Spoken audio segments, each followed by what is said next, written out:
বাঙালিরা নামের পূর্বে আবশ্যকভাবে মোহাম্মদ যুক্ত করে থাকেন, এটা শরীয়তে কতটুকু আবশ্যক? মোহাম্মদ যুক্ত করার কোনো বিধান এটা ইসলামী শরিয়াতে নেই, কিন্তু মোহাম্মদ নাম রাখার বিধান আছে। মোহাম্মদ নাম রাখার বিধান আছে। আপনার যে কোনো ছেলের নাম আপনি মোহাম্মদ রাখতে পারেন, কিন্তু যদি ছেলের নাম রাখেন যেমন আব্দুল করিম, তাহলে কি আপনি মোহাম্মদ আব্দুল করিমের কোনো প্রয়োজন আছে?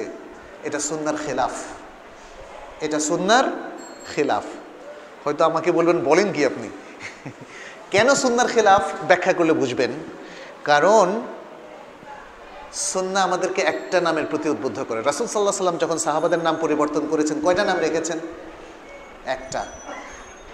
একটা নাম। যে কোনো ব্যক্তির নাম হবে কয়টা?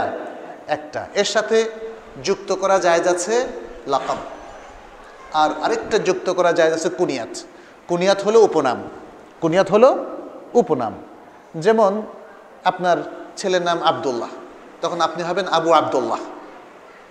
আবু আব্দুল্লাহ, যেমন আপনার নিজের নাম হচ্ছে উসামা, আবু আব্দুল্লাহ উসামা। আর যদি আপনি নিজের নামের সাথে কোনো উপাধি লাগাতে চান, তাহলে সুন্দর একটা উপাধি লাগাতে পারেন, যেমন আল মামুন, আল শরীফ, আন নাবিল। তাহলে আবু আব্দুল্লাহ, আব্দুল করিম, আন নাবিল হলো, হতে পারে। কিন্তু আপনি নিজের তিনটা নাম রাখবেন, আবার ওরফে ওরফে ওরফে, হ্যাঁ, এগুলো সুন্নার খেলাফ। নাম হবে কয়টা? একটা।